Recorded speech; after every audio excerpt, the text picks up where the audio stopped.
Hello বন্ধুরা, কেমন আছেন সবাই? আমার 208 প্লাস 208 সোলার। এখানে আমার মিটার ব্যাটারি, 60 অ্যাম্পিয়ার ব্যাটারি আর 1000 ওয়াটের ইনভার্টার।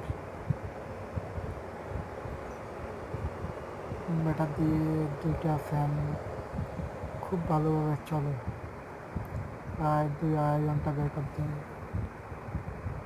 এই যে আমার ফ্যান, এটা এসি ফ্যান।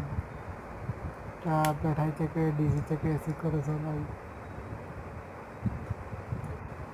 আর আমি এখানে ডাইরেক্ট বোর্ডে কানেকশন করে দিয়েছি। এই যে আমার ইনভার্টারের লাইন এখন চালু আছে, দেখুন।